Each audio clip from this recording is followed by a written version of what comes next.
पौड़ी देहल चोरी मोटर मार्ग पर बस दुर्घटना में मरने वालों की तादाद 6 हो गई है। इससे पूर्व 3 घायलों ने घटनास्थल पर ही दम तोड़ दिया था, जबकि एक की जिला अस्पताल पौड़ी में उपचार के दौरान मौत हो गई। श्रीनगर रेफर किए गए 15 घायलों में से एक की वहीं उपचार के दौरान मौत हो गई है। अब मरने वालों की कुल संख्या 6 हो गई है। घायलों में कुछ एक की हालत अभी भी गंभीर बनी हुई है। मुख्यमंत्री पुष्कर सिंह धामी ने इस बस दुर्घटना में मृतकों के परिवारों के प्रति गहरी संवेदना व्यक्त की है। उन्हें जिला अधिकारी को दूरभाष पर आवश्यक निर्देश भी दिए हैं। मिली जानकारी के अनुसार घटना की सूचना मिलते ही पौड़ी जिला अस्पताल की स्थिति को देखते हुए जिला प्रशासन ने बेस अस्पताल श्रीनगर को अलर्ट मोड पर रखा हुआ था।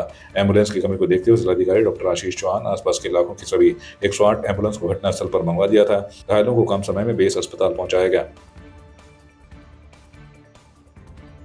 पास में एक बस की दुर्घटना है जिसमें अभी वर्तमान स्थिति में 5 मृतकों की संख्या है और लगभग 10 के आसपास पेशेंट्स को श्रीनगर रेफर किया गया और 7-8 पेशेंट हमारे यहाँ पौड़ी में भी हम लोग उनको ट्रीट करें जो माइनर इंजरीज हुई है।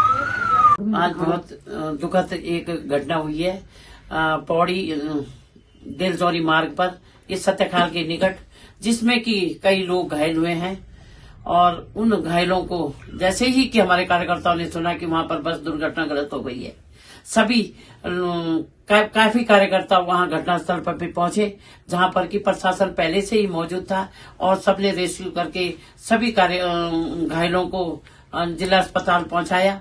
और हम लोग भी जब जिला अस्पताल पहुंचे तो वहां सीएम हाउस मेरे द्वारा फोन किया गया और वहां एयर लिफ्ट के लिए कहा गया, तो वहां मौसम खराब होने के कारण हमें एयर लिफ्ट की सुविधा नहीं मिल पाई और घायलों को बेस हॉस्पिटल पहुंचाने के लिए बेस हॉस्पिटल से भी एम्बुलेंस मंगवाई गई, जिसमें कि डॉक्टर भी मेरे द्वारा बुलवाए गए कि डॉक्टरों को भी उन लोगों ने भेजा और यहां से सभी घायलों को बेस हॉस्पिटल शिफ्ट किया गया है और सभी का उचित इलाज वहां पर चल रहा है। बागेश्वर की गरुड़ नगर पंचायत चुनाव में निर्दलीय प्रत्याशी भी राष्ट्रीय दलों के प्रत्याशियों को टक्कर दे रहे हैं। गरुड़ सिविल सोसाइटी ने नगर पंचायत चुनाव में जनता का उम्मीदवार के रूप में रिटायर अध्यापिका नीमा वर्मा को निर्दलीय प्रत्याशी के तौर पर चुनावी मैदान में उतारा है। मीडिया से संवाद करते हुए निर्दलीय प्रत्याशी नीमा वर्मा और गरुड़ सिविल सोसाइटी के अध्यक्ष डी.के. जोशी का कहना है कि राष्ट्रीय दलों के प्रत्याशी गरुड़ पंचायती चुनाव में केवल पार्टियों की जय जयकार कर रहे हैं। गरुड़ सिविल सोसाइटी का निर्दलीय उम्मीदवार गरुड़ पंचायत चुनाव में जीतकर विकास की नींव रखेगा। तो दर्द है जिसको मैं भूल रही थी। आज ये मेरा जन्मस्थली है, गोमती नदी। यहाँ पर जो बजरी कंक्रीट, यहाँ तक कि नदी की पूरी छाती चीर दी गई है।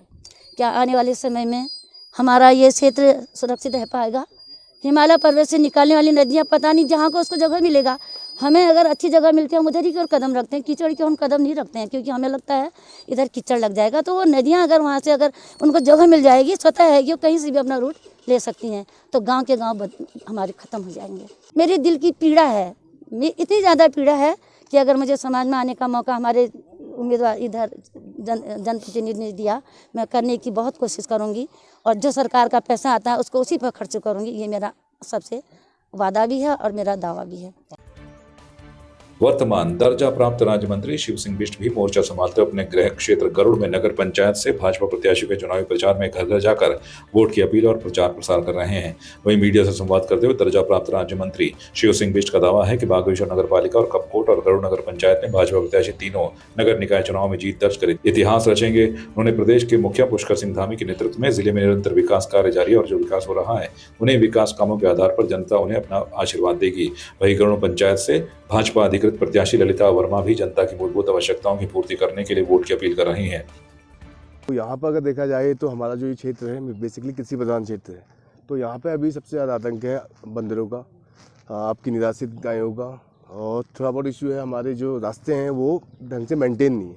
तो हमारा ये प्रयास रहेगा, अगर मैं यहाँ से जीतता हूँ तो मेरा ये प्रयास रहेगा कि मैं अपनी जनता को इन सब समस्याओं से निजात दिलाने की अपनी पूरी कोशिश करूँगा। और प्लस ये बंदरों के लिए हम ऑलरेडी हमारी सरकार काम भी कर रही है, इनका बंदीकरण किया जा रहा है और जिससे कि ये होगा कि हम इनको एकदम वो मार तो सकते नहीं है, क्योंकि इनके हमको पशु क्रूरता में आ जाएंगे। तो उनको बंदीकरण करके हम ये कर सकते हैं कि उनकी जनसंख्या को बढ़ने से रोक सकते हैं। तो जो मेरा ये क्षेत्र है ये बेसिकली कृषि प्रधान क्षेत्र है, तो यहाँ पर थोड़ा सिंचाई की सुविधा कम है, इन द सेंस कि ये जो हमारा जो ऊपर का जो एरिया है तो यहाँ पर थोड़ा पानी का इशू रहता है। तो उसके लिए भी हमने ऑलरेडी एक योजना वो कर दी है कि ये बैजनाथ झील है उससे पानी लिफ्ट होकर सीधा हमारे इस नहर पर आएगा और ये जितनी समस्या है सिंचाई की ये भी सॉल्व की जाएगी। देखने में जहाँ भी जा रही मतलब जितने वार्डों में भी हमारा भ्रमण चल रहा है, यहाँ पर की सभी लोगों की समस्याएं ज़्यादातर ये हैं कि वहाँ पर पानी की व्यवस्था नहीं है और रास्तों की परेशानियाँ हो रही हैं और क्या कहते ये लाइट की व्यवस्था नहीं हो रही है। तो मैं यही चाहूँगी कि अगर मैं नगर पंचायत की अध्यक्षता की बन जाती हूँ आप लोगों के आशीर्वाद से, तो मैं सबसे पहले तो यहाँ अपने नगर गरुड़ नगर का विकास करूँगी, पानी की शुद्ध पेयजल की व्यवस्था करूँगी, रास्ते सही व्यवस्था करूँगी और स्वास्थ्य संबंधी सेवाएं उपलब्ध कराऊंगी।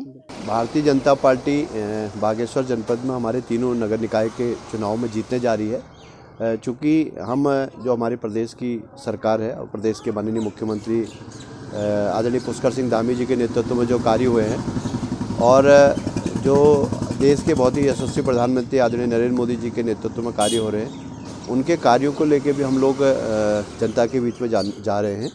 और जनता भी चूँकि जो राज्य सरकार हो चाहे केंद्र सरकार हो, उनके कार्यों को देखकर जनता बहुत खुश है और जनता का लगाव भारतीय जनता पार्टी के पक्ष में है। और मैं मानता हूं कि बागेश्वर जो हमारी नगर पालिका है उसमें तो हमारे जो वहाँ के नगर पालिका के अध्यक्ष रहे भाई सुरेश खेतवाल जी, उनके द्वारा भी जो बागेश्वर नगर पालिका क्षेत्र में किए गए कार्य हैं उन कार्यों को लेकर भी हम जा रहे हैं। तो तमाम हमारे चाहे हमारे बागेश्वर के अध्यक्ष पद के प्रत्याशी हों, चाहे हमारे कपकोट के अध्यक्ष पद के प्रत्याशी हों और चाहे हमारे इस गरुड़ क्षेत्र के प्रत्याशी श्रीमती ललिता वर्मा जी हों, तीनों प्रत्याशी हमारी भारी मतों से जीतने वाले हैं। निकाय चुनाव की तिथि नजदीक आते ही प्रचार तेज हो गया है। बेरीनाग नगर पालिका से अध्यक्ष के निर्दलीय प्रत्याशी रजनी रावत का प्रचार भी तेज हो गया है।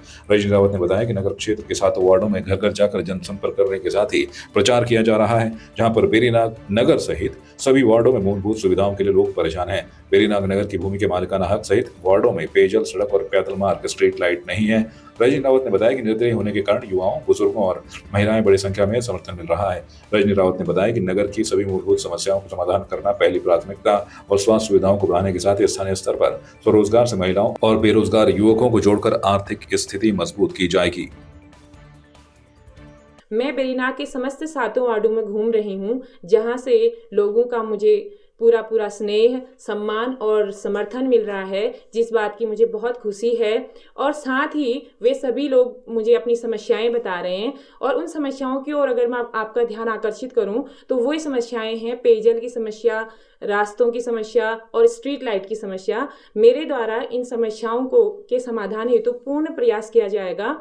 और अदर समस्याओं की ओर अगर मैं आपका ध्यान आकर्षित करूं तो वे हैं जैसे स्वास्थ्य संबंधी परेशानियां अभी भी हैं, हॉस्पिटल में अल्ट्रासाउंड मशीन अवेलेबल नहीं है और खेल के क्षेत्र में भी बच्चों के लिए कोई फील्ड, ये चीज़ें नहीं हैं और एक लाइब्रेरी यहाँ पे नहीं है। और ये इन सभी समस्याओं के समाधान हेतु मेरे द्वारा पूर्ण प्रयास किया जाएगा और इसके साथ साथ भूमि का मालिकाना हक दिलाने के लिए भी मैं पूर्ण प्रयास करूंगी। आपकी इस पर क्या राय है, हमें कमेंट कर जरूर बताएं।